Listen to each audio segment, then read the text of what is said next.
Hello বন্ধুরা, আশা করি তোমরা ভালো আছো। এমএস এডুটক ইউটিউব চ্যানেল পক্ষ থেকে তোমাদের স্বাগত জানাই। আজকে আরও একটা নতুন ভিডিও নিয়ে আমি তোমাদের কাছে হাজির হয়েছি, যেটা হচ্ছে West Bengal college service commission set এক্সামের ফর্ম ফিল আপ আমরা মোবাইলের মাধ্যমে কীভাবে করব সেটাই স্টেপ বাই স্টেপ আমি তোমাদের দেখাতে যাচ্ছি। তাই বন্ধুরা, ভিডিওটাকে একটু স্কিপ না করে তোমরা শেষ পর্যন্ত দেখো। তোমরা অবশ্যই কলেজ সার্ভিস কমিশনের সেট এক্সামের ফর্ম ফিল আপ কীভাবে নিখুঁতভাবে সঠিক পদ্ধতিতে করতে হবে তোমরা দেখতে পারবে। তাই বন্ধুরা, দেরি না করে চলো আমরা সেই মূল বিষয়ে চলে যাই। তাহলে আমাদেরকে প্রথমেই আসতে হবে ক্রোম ব্রাউজার এবং সার্চ বার থেকে সার্চ করতে হবে WBCSC, এবং আমার আগে থেকে সার্চ করা ছিল তাই আমি সার্চ করলাম না, এবং আমি এখানে এসে ক্লিক করছি। সার্চিংয়ে আমার কাছে দুটো ওয়েবসাইট চলে আসবে, যেটা এসে আমি সেখানে চলে যাচ্ছি। I click here. এখানে এসে তোমরা দেখতে পাচ্ছ West Bengal college service commission, এবং তার ঠিক নিচের দিকেই বাম দিকে ঠিক নিচের দিকে দেওয়া আছে apply for 26 state eligibility test, এবং অ্যাপ্লাই নাও যেখানে ব্লিঙ্ক করছে সেখানে ক্লিক করতে হবে অ্যাপ্লাই করার জন্য। তো অ্যাপ্লিকেশন করার আগে তোমাদের জানিয়ে রাখি, তোমরা অবশ্যই ভিডিওটাকে স্কিপ করবে না এবং শেষ পর্যন্ত দেখবে, কেননা আমি যে পদ্ধতিটা তোমাদের দেখাতে চাইছি বা দেখাতে যাচ্ছি, যদি কোনো ক্রমে কোনো জায়গায় স্কিপ করে ফেলো তোমরা তাহলে সঠিক পদ্ধতিটা জানতে পারবে না, এবং তোমাদের ফর্ম ফিল আপ করার সময় মোবাইলে ফর্ম ফিল আপ করার সময় যদি কোনো জায়গায় ভুল হতে পারে তোমাদের সম্পূর্ণ ফর্মটা কিন্তু রিজেক্টেড হয়ে যাবে। তাই চলো বন্ধুরা, অ্যাপ্লাই নাও আমি ক্লিক করলাম, এবং আমাকে সোজাসুজি নিয়ে এলো candidate registration West Bengal college service commission, exam detail, personal detail তোমরা দেখতে পাচ্ছ, কোয়ালিফিকেশান ডিটেল, আপলোড ডকুমেন্টস। এই ফর্মগুলো আমাদের ফিল আপ করতে হবে, এবং ফর্ম ফিল আপ করার সময় তোমরা অবশ্যই এক্সাম যে ডিটেল, সাবজেক্ট এবং এই জিনিসগুলো তোমরা সঠিকভাবে দেবে, এবং পার্সোনাল যে ডিটেলগুলো তোমাদের আছে, অর্থাৎ তোমার নাম, তোমার বাবার নাম, মায়ের নাম, এবং তোমাদের যদি কোনো কাস্টের হয়ে থাকো সেই জিনিসগুলো, যে আইডেন্টি কার্ডগুলো তোমার কাছে আছে সেই প্রুফ অনুযায়ী যে নামগুলো, নামের স্পেলিংগুলো তোমরা সঠিকভাবে দেবে। এবং কোয়ালিফিকেশান ডিটেল আন্ডার গ্র্যাজুয়েট কোর্সের তুমি যদি পাস করে থাকো বা পাস হয়ে গেছো, এবং MA-তে বা মাস্টার্স কোর্সে তুমি অ্যাডমিশন নিয়েছো, এবং সেক্ষেত্রে তুমি এই set West Bengal SET exam তুমি দিতে পারবে। এবং আপলোড ডকুমেন্ট ক্ষেত্রে তোমাদেরকে ফটো এবং সিগনেচার দুটো আপলোড করতে হবে। চাই বন্ধুরা, চলো স্টেপ বাই স্টেপ এখন দেখে নেওয়া যাক। ফার্স্ট স্টেপে আমাদের করতে হবে এক্সাম ডিটেল। এখানে এক্সাম ইনফরমেশান যেগুলো দিতে হবে সেটা হচ্ছে অ্যাপ্লাইড ফর 26 সেট, সেটা অলরেডি এখানে ইনপুট করা আছে, সেখানে গিয়ে কোনো কিছু মডিফাই করা যাবে না। এবং সাবজেক্ট, যে সাবজেক্ট থেকে তুমি দিচ্ছ, অর্থাৎ মাস্টার্স কোর্সটা তুমি যে সাবজেক্টে করেছো বা যে সাবজেক্ট দিয়ে এখন MA বা MSc বা এরকম মাস্টার্স কোর্স যেটা করছো তুমি এখানে দেবে। এখানে আছে ইংলিশ, বেঙ্গলি, সংস্কৃত, এবং শেষে তার কোড নাম্বারগুলো দেওয়া হয়েছে। Hindi, Urdu, commerce, economics, history, philosophy, political science, education, chemical science, geography, life science, mathematical science, physical science, sociology, physiology, এবং এগুলো আছে home science, Santali, mass communication and journalism, anthropology, earth science, music, law, Nepali, management, Arabic, environmental science.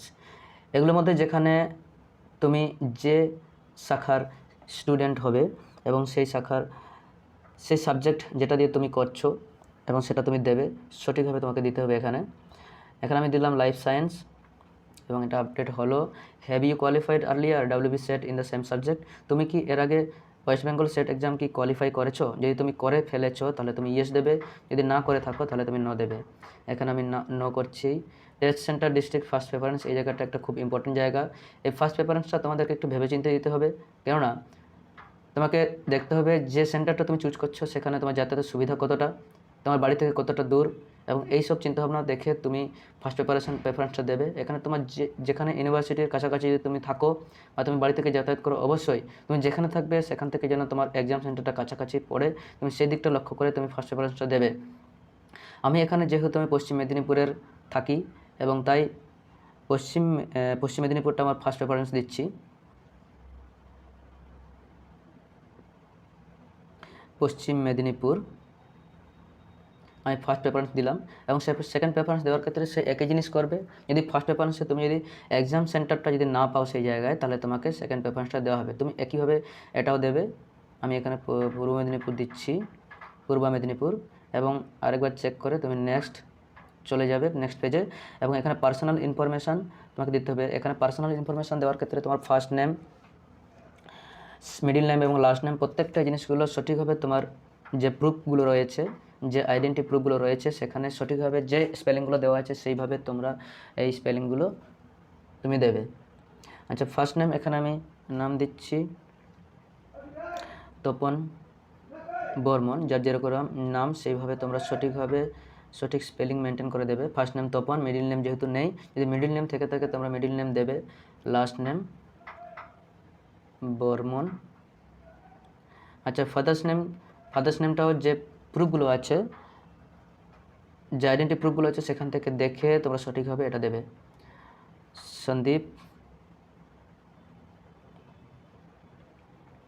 Sandeep Kumar Barman. আচ্ছা, mother's name Lakshmi Barman. যে category হয়ে থাকো তুমি সেই category দেবে। এখানে আমি তো যেহেতু শিডিউল কাস্ট থেকে বিলং করি তাই শিডিউল কাস্ট দিচ্ছি SC। ডেট অফ বার্থ এখানে তুমি ম্যানুয়ালি দিতে পারবে, বা এই যে ক্যালেন্ডার নিচের দিকে দেখাচ্ছে এখান থেকে তুমি সিলেক্ট করে সেটা দিতে পারবে। যেহেতু ম্যানুয়ালি দেওয়ার অপশান আছে তাই ম্যানুয়ালি দিচ্ছি 8/2000। এবং এই ডেট অফ বার্থ দেওয়ার ক্ষেত্রে সেখানে দেওয়া ছিল ডে, মান্থ, ইয়ার। অর্থাৎ প্রথমে দিনের সংখ্যাটা হবে, দ্বিতীয়ত মাসের সংখ্যাটা হবে, তৃতীয়ত তোমার বছরের যে সেই সংখ্যাটা হবে। এবং এখানে ক্লিক করলে সোজাসুজি তোমাকে ডেট অফ বার্থের তোমার যেটা সেখানে তোমাকে নিয়ে আসবে। এবং 2000 আগস্টের 3 এখানে দেখাচ্ছে। এটা হয়েছে marital status unmarried, gender mail.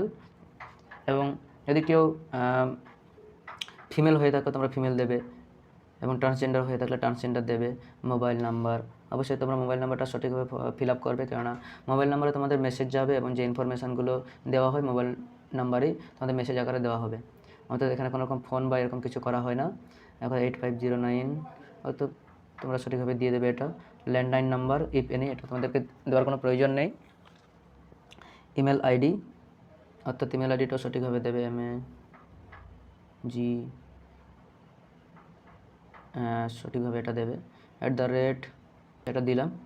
তোমরা কিন্তু মোবাইল নাম্বার এবং ইমেল আইডি এই দুটো সঠিকভাবে তোমরা ফিল আপ করবে। আধার নম্বর, যেটা তোমার আধার নম্বর আধার আইডেন্টি কার্ডে দেওয়া আছে সেটা তুমি সেটা সঠিকভাবে দেবে। আচ্ছা, এটা আমি যে কোনো একটা দিয়ে দিলাম। এবং ডিফারেন্টলি অ্যাবেলড, যদি তুমি 40% তার সমান বা যদি তার থেকে বেশি ডিসএবিলিটি থাকে, প্রতিবন্ধী হয়ে থাকো, তাহলে তুমি অবশ্যই তুমি CS করবে। যদি না হয়ে থাকো তাহলে তুমি ন করবে। এবং এক্ষেত্রে তোমার অবশ্যই প্রতিবন্ধী হওয়ার যে সার্টিফিকেট, সরকারি সার্টিফিকেট, সেটা থাকা বাধ্যতামূলক। তাই যেহেতু আমার নেই আমি ন দিচ্ছি। পোস্টাল অ্যাড্রেস এবং পার্মানেন্ট অ্যাড্রেস এগুলো দেওয়ার ক্ষেত্রে তোমরা অবশ্যই village, post, police station, district, pin number এটা তোমরা মেনটেন করবে। এক্ষেত্রে আমি দিচ্ছি village, post, police station, district এবং পিন, এইটা মেনটেন করবে। এবং ভিলেজ বা সিটি, এক্ষেত্রে তোমরা যদি কোনো শহরাঞ্চল থেকে হয়ে থাকো তোমরা সিটির নাম দেবে। যদি ভিলেজ বা যদি তোমরা রুরাল এরিয়া থেকে যদি তোমরা বিলং করে থাকো তাহলে অবশ্যই ভিলেজের নাম দেবে। এবং এখানে ভিলেজের নাম দিচ্ছে এখানে TELIZ। পিনকোড 721653, যে পিনকোড এবং ভিলেজ এগুলো তোমরা সঠিকভাবে দেবে। যে প্রুফগুলো তোমাদের কাছে আছে, যে আইডেন্টি প্রুফ, এবং সেখানে এগুলো দেওয়া থাকবে, সেই অনুযায়ী তোমরা সঠিকভাবে স্পেলিং মেনটেন করে এটা তোমরা দেবে। স্টেট বা ইউনিয়ন টেরিটরি, স্টেটের নাম, যে রাজ্য থেকে তোমরা ফর্মটা ফিল আপ করছো সেই যে রাজ্য থেকে তুমি ফর্মটা ফিল আপ করছো, বা তোমার আইডেন্টি প্রুফের যে রাজ্যের নাম লেখা আছে, তুমি যে রাজ্য থেকে হো সেটা তুমি দেবে। এখানে ওয়েস্ট বেঙ্গল যেহেতু আমার তাই দিলাম। যেহেতু পোস্টাল অ্যাড্রেসটা আমি সেম রাখতে চাই তাই আমি সেম এজ এভাবে চেকমার্ক দেবো। যেহেতু তোমরা পোস্টাল অ্যাড্রেসটা তুমি যদি আলাদা হয়ে থাকে, যদি তুমি আলাদা রাখতে চাও অবশ্যই তুমি সেক্ষেত্রে তুমি এটাকে মডিফাই করতে পারো। এক্ষেত্রে সে একইভাবে দেবে। Address, village, post, police station, district, pin number, city, village একইভাবে তোমরা দেবে, সেম এজ এভাব। আবার একবার তোমরা চেক করে নেবে তোমাদের পার্সোনাল ডিটেলসটা, তারপরে নেক্সটে ক্লিক করবে। আপলোড ডকুমেন্ট এর ক্ষেত্রে আচ্ছা, কোয়ালিফিকেশান ডিটেলস দেওয়ার ক্ষেত্রে তোমরা একাডেমিক যে কোয়ালিফিকেশান সেটা দিতে হবে। এবং একাডেমিক কোয়ালিফিকেশানের যে প্রুফ এখানে আপলোড করার কোনো দরকার নেই, শুধু ফর্মগুলো আছে সেটা ফিল আপ করলেই হবে। PG রেজাল্ট ওয়েটিং, এখানে বলতে চাইছে যদি তুমি পোস্ট গ্র্যাজুয়েট কমপ্লিট করে থাকো তাহলে তুমি কমপ্লিটেড দেবে। যদি তোমার পোস্ট গ্র্যাজুয়েশন চলছে ইতিমধ্যে তাহলে তুমি পার্সুইং দেবে। যদি তুমি লাস্ট সেমিস্টার এক্সাম দিয়ে থাকো তাহলে তুমি অ্যাপিয়ারিং দেবে। যেহেতু আমার কোর্সটা ইতিমধ্যে চলছে তাই আমি পার্সুইং দিচ্ছি। UG, যে ইউনিভার্সিটি বা ইনস্টিটিউশন থেকে তুমি আন্ডার গ্র্যাজুয়েট কোর্সটা করেছো তাহলে সেই কলেজের বা যে ইউনিভার্সিটির আন্ডারে কলেজটি ছিল সেই ইউনিভার্সিটির নাম দেবে। বিদ্যাসাগর ইউনিভার্সিটি নামটা দিলাম, ইয়ার অফ পাসিং 2023, যে ইয়ারে তোমরা পাস করেছো সেই ইয়ারের পাসিং ইয়ারটা দেবে। এটা কোথায় পাবে? তোমাদেরকে যে লাস্ট সেমিস্টার এক্সামের যে যে মার্কশিট দেওয়া হয়েছিল সেখানে তোমরা দেখবে ঠিক তার নিচের দিকে দেওয়া আছে ডেটটা এবং সাবজেক্ট, যে সাবজেক্ট হয়ে থাকো, যে সাবজেক্ট নিয়ে তুমি আন্ডার গ্রাজুয়েট কোর্সটা করেছো সেই সাবজেক্টের নাম দেবে বায়োটেক। মার্কস অবটেন, মার্কস যত পাবে হয়তো 1552। ফুল মার্কস, এটা তুমি টোটাল মার্কস, ফুল মার্কসটা হচ্ছে তোমরা ফার্স্ট সেমিস্টার থেকে সিক্স সেমিস্টার পর্যন্ত টোটাল যে নাম্বারের ওপর পরীক্ষাটা হয়েছিল সেই নাম্বারটা এখানে তোমাদেরকে দিতে হবে। এখানে আমার হয়েছিল 1900 এবং মার্কস অবটেন 1900-এর মধ্যে তুমি টোটাল কত পেয়েছো সেটা দিতে হবে। এবং এটা তোমার সিক্স সেমিস্টার মার্কের ঠিক নিচের দিকে এটা দেওয়া থাকবে, তোমরা ওখান থেকে দেখে দিতে পারো। এবং এখানে পার্সেন্টেজ করলে তোমরা 1900-এর উপরে 1552, এটা করলে এখানে আসবে 80.21 সামথিং, এরকম কিছু, 81.21 সামথিং কিছু একটা আসবে গ্রেড ওর গ্রেড পয়েন্ট। যেহেতু এটা 80% অ্যাবাভ এবং গ্রেড পয়েন্টটা তোমরা পাবে মার্কশিটের ঠিক পেছনের দিকে এটা দেওয়া থাকবে। এবং এখানে যেহেতু 80% অ্যাবাভ তাই এটা এ প্লাস। এবং পিজি এটাকে তোমার নিশ্চয়ই দিতে হবে এখানে বাধ্যতামূলক। এবং যেখান থেকে পিজি পোস্ট গ্রাজুয়েট কোর্সটা তুমি যদি করছো বা করে ফেলেছো সেই ইউনিভার্সিটির নামটা দেবে বিদ্যাসাগর ইউনিভার্সিটি। এবং যেহেতু পাসিং চলছে তাই ইয়ার অফ পাসিংটা দেওয়া যাবে না। সাবজেক্ট, যে সাবজেক্ট নিয়ে করছো, আমি এখানে লাইফ সায়েন্স দিয়ে দিলাম। আচ্ছা, যেহেতু যেহেতু কমপ্লিটেড নয় তাই জিনিসগুলো এখানে করা যাবে না।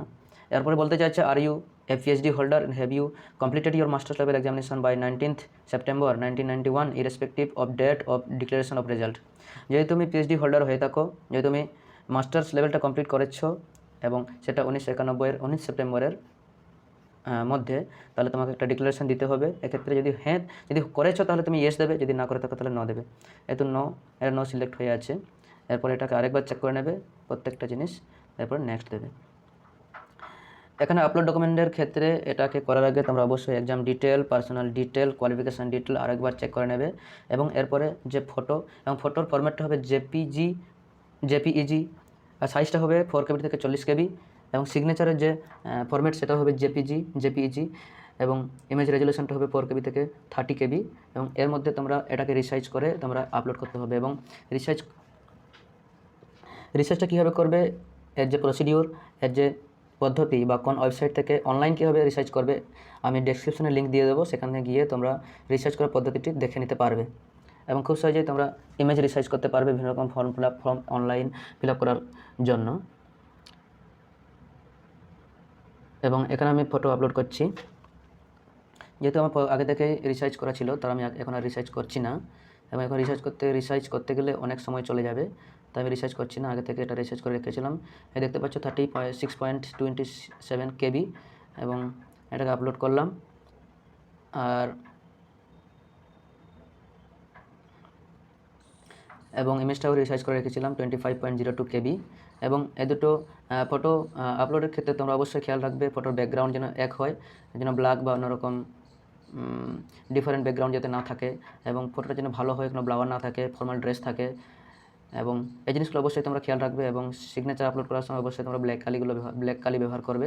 এবং এটা হয়ে যাওয়ার পর ডিক্লারেশন দেবে, I hereby declare that the information given above are true and fulfill the eligibility condition for appearing at state eligibility test. I further declare that in case of my declaration and statement are found to be false and any ineligibility being detected before or after the test, my candidature for state eligibility test is liable to be cancelled। অর্থাৎ declaration কী বলছে, তুমি declare করছো যে যদি আমার উপরে যে ইনফরমেশানগুলো দিলাম সেগুলো সব সঠিক, এবং যদি কোনো কারণে এটা যদি ভুল প্রমাণিত হয় তাহলে আমার ফর্মটা সম্পূর্ণ ক্যান্সেলড হয়ে যাবে। অর্থাৎ তুমি ডিক্লারেশন দিলে এবং এরপরে আরেকবার তোমরা চেক করে নেবে প্রত্যেকটা exam detail, personal detail, qualification detail. এরপর এখানে এসে তোমরা সাবমিট করবে। সাবমিটে ক্লিক করলাম। সাবমিটে ক্লিক করার পর তোমরা দেখতে পাচ্ছ যে ওয়েস্ট বেঙ্গল কলেজ সার্ভিস কমিশনের উপরে দেওয়া আছে। নিচে যে ফর্মটা তুমি ফিল আপ করলে প্রত্যেকটা, সেটা একটা ফাইল আকারে তোমাকে দিচ্ছে। এখানে অ্যাপ্লিকেশান ডিটেল, এখানে হচ্ছে অ্যাপ্লাইড ফর সাবজেক্ট, এগুলো আবার দেখে নেবে ভালো করে ঠিকঠাক আছে কিনা, স্পেলিংগুলো ঠিক আছে কিনা, যে ইনফরমেশন দিয়েছো সেটা সঠিক কিনা, পার্মানেন্ট যে অ্যাড্রেস দিয়েছো সেটা সঠিক কিনা, তোমার যে আইডেন্টি কার্ডগুলো আছে সেখান থেকে দেখে তুমি অবশ্যই সেটাকে সঠিকভাবে দিয়েছো কিনা এটা দেখবে। যে মোবাইল নাম্বার দিয়েছো সেটা সঠিক কিনা, যে ইমেল আইডি দিয়েছো সেটা সঠিক কিনা, যে একাডেমিক কোয়ালিফিকেশান ডিটেলগুলো দিয়েছো সেগুলো আরেকবার, তোমার যে মার্কশিট যে প্রুফগুলো আছে সেখান থেকে সঠিকভাবে দেখবে। এবং notes to candidates please note down your registration number, password for further preference, you are advise to take copy registration slip written to your record. আচ্ছা, এবং এখানে রেজিস্ট্রেশন যখন করছো এখানে তোমাকে একটা ফটোকপিটা স্ক্রিনশট নিতে বলছে। অবশ্যই তোমরা স্ক্রিনশট নেবে এবং ডিক্লারেশন দেওয়ার পর এবং অ্যাপ্লিকেশন প্রিন্ট আউট করবে এবং তারপরে অ্যাপ্লাই। এবং ফাইনাল যে প্রসেসটা হচ্ছে এখানে অ্যাপ্লাই করবে রেজিস্ট্রেশন করার ক্ষেত্রে। আমি অ্যাপ্লিকেশানে ক্লিক করলাম এবং এখানে দেখতে পেয়েছিলে তোমরা এডিট একটা অপশান ছিল, যে তুমি কোনোরকম যদি ভুল দেখতে পাচ্ছ সেখানে এডিটে ক্লিক করে তোমরা সেটাকে আবার নতুন করে এডিট করতে পারবে। এখানে দেখাচ্ছে please allow pop up for application print out, এবং এখানে তোমাদেরকে অনলাইন পেমেন্ট কিছু করতে হবে। এবং অনলাইন পেমেন্টের ক্ষেত্রে তোমরা credit card, debit card, internet banking, QR, UPI, এই 5টা জিনিসের মাধ্যমে তোমরা করতে পারো। যদি তোমরা ক্রেডিট কার্ড দিয়ে করতে চাও তাহলে credit card number, expiry date এবং এগুলো দেবে। কোনটা কার্ড নাম্বার কি দেবে, ভিসা যদি রুপে হয়, যদি মাস্টার কার্ড হয়, এই জিনিসগুলো দিয়ে পেমেন্ট করবে। ডেবিট কার্ডও একইভাবে। ইন্টারনেট ব্যাঙ্কিং করেও তোমরা পেমেন্ট করতে পারো, তবে আজকাল সময় সবাই কিউআর বা ইউপিআই দিয়ে পেমেন্ট করে, তাই আমি এখানে কিউআরটাকেই প্রেফার করছি। এবং তারপরে আমি মেক পেমেন্ট করছি, প্রসিড উইথ পেমেন্ট আমি ক্লিক করলাম। 325, এখানে merchant name WBCSC 325, payment amount, যে রেফারেন্স নম্বরটাও দিয়ে দিয়েছে। যদি এন্টার ইউর ইউপিআই আইডি, যেহেতু তুমি এখানে ইউপিআই, যদি কারোর এটা প্রয়োজন হয় যে আমি কিউআর কোডটাকে স্ক্যান করে তারপরে পেমেন্ট করবো, তোমরা স্ক্যান করে তারপরে পেমেন্ট করবে। পেমেন্টটা সাকসেসফুলি হয়ে গেলে কিছুক্ষণ ওয়েট করবে, ওয়েট করার পর তোমাকে সরাসরি একটা নতুন পেজে নিয়ে আসবে, যেখানে তোমাকে দেখাবে পেমেন্ট সাকসেসফুল, এবং রিসিপ্টটা তোমাকে প্রিন্ট করতে হবে সেটাকে প্রমাণ রাখার জন্য যে পেমেন্টটা তোমার সাকসেসফুল হয়েছে। এবং রেজিস্ট্রেশন ফর্ম, যেটা তুমি রেজিস্ট্রেশন করলে অ্যাপ্লাইটা সাকসেসফুল হলো এবং তার ফর্মটা প্রিন্ট আউট করে রাখবে। অবশ্যই তুমি পেমেন্টটা হওয়ার পরে সেই পেজটা তোমার ওপেন হবে। যদি কোনো কারণে পেমেন্টটা আনসাকসেসফুলি ফেলড হয়ে যায়, তোমরা অবশ্যই সেকেন্ড বার তোমরা ট্রাই করবে। যদি পেমেন্ট সাকসেসফুল হওয়ার পরেও যদি পেমেন্ট রিসিপ্টটা প্রাইসড হচ্ছে না, তাহলে অবশ্যই তোমরা 48 আওয়ার্স অপেক্ষা করবে। এবং তার মধ্যে যদি অ্যাপ্লিকেশান করার ডেট যদি না থাকে, তোমরা অবশ্যই দ্বিতীয়বার পেমেন্ট করবে এবং অথরিটির কাছে মেল করবে পেমেন্ট ফেল্ডের। এবং এভাবে সম্পূর্ণ ফর্মটা তোমরা সঠিকভাবে ফর্ম ফিল আপ করো এবং পরীক্ষার জন্য সেরা প্রস্তুতি নাও। অবশ্যই এই ভিডিওটা তোমাদেরকে সাহায্য করতে পেরেছে। অবশ্যই এভাবে করলে তোমাদের ফর্ম ফিল আপের কোনো সমস্যা থাকবে না এবং প্রবলেম হবে না, তোমাদের ফর্মটাও রিজেক্ট হবে না এবং সাকসেসফুলি তোমরা অ্যাপ্লিকেশানটা করতে পারবে। তাই এ পর্যন্তই বন্ধুরা, ভিডিওটা এদিক ওদিক করতে গিয়ে অনেকটা দীর্ঘায়িত হয়ে গেছে, আর বেশি দীর্ঘায়িত করতে চাই না। তোমাদেরকে অনেক অনেক ধন্যবাদ ভিডিওটা শেষ পর্যন্ত দেখার জন্য। আর এরকম ভিডিও পাওয়ার জন্য অবশ্যই চ্যানেলের সঙ্গে যুক্ত হয়ে থাকো, চ্যানেলটাকে সাবস্ক্রাইব করে রাখবে। যদি কোনো কিছু জিজ্ঞাসা করার থাকে তাহলে অবশ্যই তোমরা কমেন্ট সেকশনে গিয়ে প্রশ্ন করতে পারো।